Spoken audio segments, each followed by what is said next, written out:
립킥은 이제 무릎을 좀 가까이 붙이고 이 무릎 관절을 좀 바깥쪽으로 이렇게 회전을 시켜서 이렇게 차는 발차기를 네, 말하거든요. 그러면 이제 동작을 보면 이제 무릎이 괜찮다는 전제하에서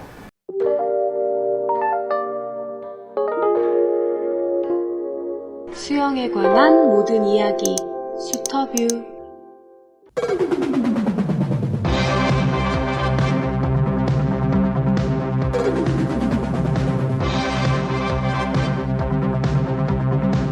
다음으로 많은 게 무릎 네네, 쪽이거든요. 무릎. 손에 네. 전문 분야라고 소개해 주셔서 거의 무릎은 평형이라는 그 개구리 같이 하는 네. 그 종목에서 많이들 이제 무릎 통증을 느끼시는데 네. 발차기를 하면 무릎 안쪽이 아파요. 괜찮을까요? 하셨는데 아픈데 괜찮진 않겠지만 동작 자체가 이제 무릎 안쪽에 직부에 무리를 주는 동작이에요. 평형 발차기가. 그래서 무릎 아프신 분들은 평형 발차기는 하지 말라고 권해드려요. 특히 이제 관절염이 진행되거나 이러실 때 이제 어머니들 많이 계시거든요. 근데 저도 이제 수영을 많이 권해요. 왜냐면 수영이 무릎 관절에 부담을 안 주고 근력 운동할 수 있는 굉장히 좋은 운동이에요. 발차기.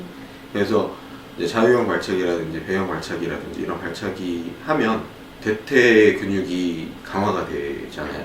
여기가 단련이 많이 되는 것 같아요. 네, 그래서 맞아요. 이 무릎이 약해지고 무릎 통증이 있으신 분들한테 허벅지 근력 운동을 하세요라고 권해드리는데, 그러면서 이제 제일 부담 없이 할 수 있는 운동, 좋은 운동으로 수영을 저도 많이 권해드려요. 근데 하실 때 그 평형 개구리 수영 발차기는 조금 안 하시는 게 좋습니다라고 말씀을 드립니다. 그 이유가 이제 이 다른 발차기들은 대부분 상하 운동이에요. 그쵸. 그러니까 이제 직접적으로 이 대퇴 근육을 쓸 수 있는 이 상하 운동이 되는데, 평형은 굽혔다가 접어줘야 되잖아요. 그러면서 이 안쪽에 있는 구조물에 부담을 줄 수가 있어요.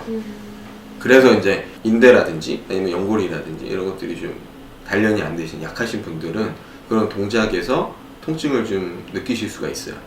그래서 그런 경우에는 우선 이제 다른 발차기, 다른 이제 운동으로 허벅지 근력을 좀 키워주시고, 그러고 나서 평형 발차기를 좀 시작하면 더 좋지 않겠나. 근데 이제 아까도 말씀드렸지만 발차기를 하면서 통증이 유발이 된다. 그러면은 그런 자세는 좀 피하는 게 그게 좀 필요할 것 같아요. 그러면 이것도 비슷한 얘기일 것 같아요. 평형할 때 고관절 통증이 심해요. 무릎을 덜 벌려서 그럴까요? 라고 하셨거든요. 고관절에 통증이 오는 이유는 그냥 단순히 그냥 써야 되잖아요. 벌렸다가 닿는 동작들 이런 거를 할 때 이 안 쓰던 근육들을 쓰게 되면은 힘줄에 무리가 오면서 오는 통증일 가능성이 있어요. 힘줄염이라고 보통 얘기를 하죠. 힘줄염. 뭐 이런 것들이 올 수 있는데, 그런 것들은 좀 구분할 필요가 있어요. 다른 이유에 의해서 고관절 통증이 올 수가 있거든요. 고관절에도 충돌 증후군이 있어요. 그래서 고관절의 문제, 그러니까 관절 내 문제 때문에 아프실 수 있어요. 그리고 고관절에도 이제 연골들이 있거든요. 그러니까 연골 손상이 동반돼 있다든지, 아니면 아까 말씀드린 거는 고관절 충돌 증후군 이런 것들 때문에 통증이 오는 거는 아닌지. 근데 그런 것들을 또 이제 또 체크를 하시려면 또 이제 또 병원을 한번 방문하셔야죠. 정확한 전문가의 진단이 필요하기 때문에. 보통 우리가 이제 집에서 좀 정보를 얻을 수 있는 게, 내가 이제 이게 단순 근육통이 아니다, 단순 힘줄의 염증이 아니구나라는 걸 느끼실 수 있는 자각 증상으로 양반다리가 잘 안 되면 좀 그런 걸 생각을 해보실 수 있어요. 우리 이제 양반다리 할 때 이렇게 다리를 이렇게, 벌려서. 아니면 이렇게 이런 다리 꼬는 자세, 이런 꼬는 자세가 잘 안 되신다 하면은 관절에 문제가 있을 확률이 높거든요.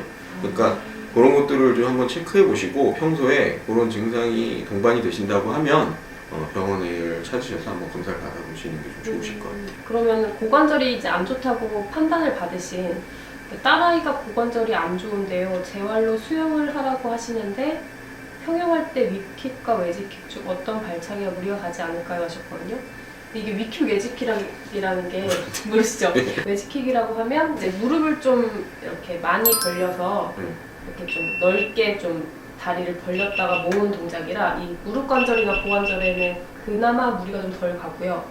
위킥은 이제 무릎을 좀 가까이 붙이고 이 무릎 관절을 좀 바깥쪽으로 이렇게 회전을 시켜서 이렇게 차는 발차기를 네, 말하거든요. 그러면 이제 동작을 보면 이제 무릎이 괜찮다는 전제하에서 웨지킥이 이렇게 무릎 모아서 차는 거라고 했나요? 윗킥. 네, 윗킥이 이제 무릎을 모아서 이렇게 차는 네, 거? 무릎을 그렇다고 그러면 차는 그게 거. 이제 고관절에 좀 무리를 좀 덜 줄 것 같아요. 동작상. 웨지킥보다는. 예. 근데 고관절이 안 좋은 학생들이 평형킥을 한다고 하는 걸 추천하시나요? 아니면 아까 별로 말씀드린 예. 추천하지는 않는다. 이제 우리가 그냥 보통 자유형이나 배영의 배영. 킥은 괜찮을 것 같아요. 그러면은 지금 이 친구도 딸아이라고 말씀하셨지만 네. 그 병원에서 재활로 수영을 하라고 하셨으면 그 의사 선생님도 마찬가지로 평형 예. 수영이 아닌 그냥 일반 수영을 생각하고 그렇죠. 수영을 예. 재활로 해라 이렇게 이제 추천을 해주신 거겠네요. 네. 그럼 굳이 아픈데 참고 할 필요는 없을 것 같고, 그럼요. 그렇죠. 절대로 운동은 네. 아픈 걸 참고 하시는 게 아닙니다. 네. 저희 딸이 수영 대회 때문에 훈련을 하면서 네. 한쪽 무릎에서 소리가 나면서 아프다고 하더니 대회가 끝나고 3개월이 지났는데 가끔 무릎이 아프다고 합니다. 계속 물치료 받으면 좋아질까요? 아직 중1인데 혹시 키가 크는데 문제가 될까 걱정되네요. 하셨어요. 직접 보기 전에는 뭔가 뭐 힘들 수 있는데요. 제가 다 알기는. 그렇죠. 근데 이제 소리 나면서 아프다라고 얘기를 하면 이제 연골판 문제가 가장 제일 클 수가 있어요. 그러니까 무릎 안에는 반월상 연골판이라고 그래서 무릎 어떻게 보면 충격 완화해주는 구조물이라고 생각하시면 돼요. 그래서 내측, 외측 해가지고 이렇게 반달 모양으로 생긴 연골판이 있거든요. 간혹 이 연골판에 손상이 있을 때 그런 증상이 나타날 수가 있어요. 중학생, 그러니까 어린 아이들도 이 연골판 손상이 심한 경우가 나타날 수 있고요. 그래서 그런 것들이 원인이 될 수 있기 때문에 통증이 3개월이 지나면서까지도 계속 지속이 된다고 하면은 검사를 한번 받아보시는 게 좋아요.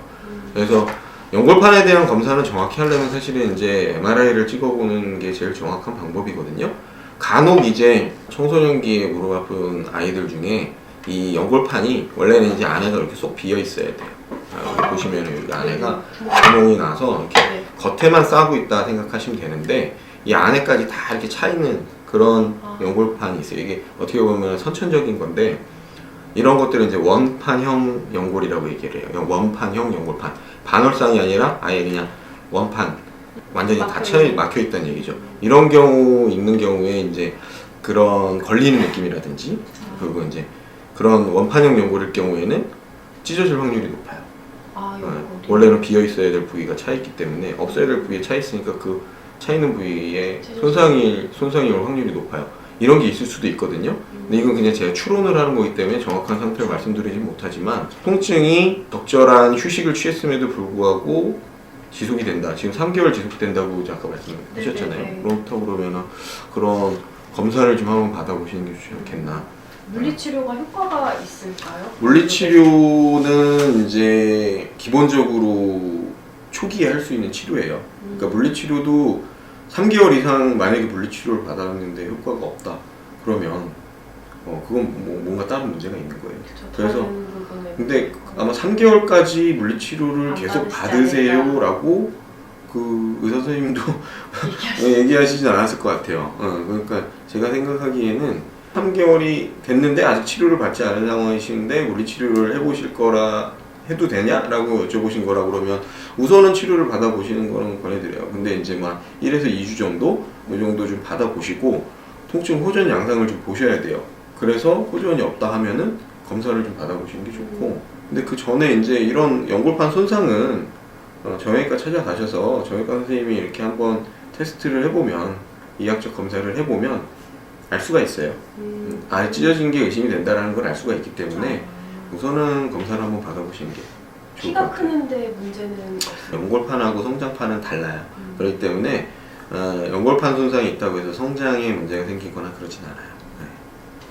테니스 엘보 걸렸는데 수영은 계속해도 괜찮을까요? 정확한 명칭이 외측 상과염이라고 우리가 얘기를 하거든요. 손바닥을 앞으로 했을 때 여기가 외측이고요, 바깥쪽. 네. 여기가 안쪽 내측 이렇게 해요. 보통 우리 통칭에서 외측에 여기에 염증이 생길 때를 테니스 엘보, 안쪽에 생기는 골프 엘보 이런 식으로 얘기를 하는데요. 이 부위에 힘줄이 붙어 있어요. 힘줄이 시작이 돼요. 그래서 쉽게 제가 환자분들한테 설명드릴 때 손가락 움직여보세요 하면 여기 움직이는 게 보이실 거예요. 그러니까 손가락으로 움직이는 힘줄도 실제로 여기서 시작이 된다는 거죠.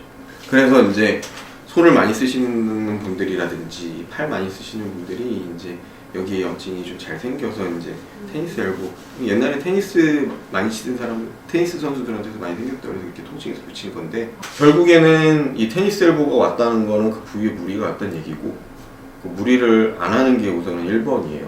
팔꿈치. 일단은 통증이 가장 중요하기 때문에 통증이 사라질 때까지는 휴식을 취하는 게 네. 그쵸? 수식을 취하시든지 아니면 이제 휴식을 취해도 통증이 가라앉지 않으면 이제 그 기본적인 약물 치료, 물리 치료 요것도 좀 시작해 보시고. 이게 치료 없이 그냥 예. 휴식을 취하면서 낫기도 하는 증상. 그렇죠. 경미한 경우에는 나을 수 있어요. 초기 경미한 경우에는 그냥 단순 휴식만으로도 이게 쉽게 생각하면 우리 허리 삐끗했을 때 전부 다 병원 가진 않거든요. 네. 그렇기 때문에 우선은 경미한 경우에는 좀 이게 일단 휴식을 취해 보시고, 그래도 안 될 때는 병원을 찾으셔서 치료를 하시는 게 좋을 것 같아요. 디스크가 있는 네네네. 경우에 수영을 해도 괜찮은지 궁금하네요. 디스크 있으신 분들은 굉장히 많거든요. 근데 디스크만 있다 뿐이지 이게 증상을 유발할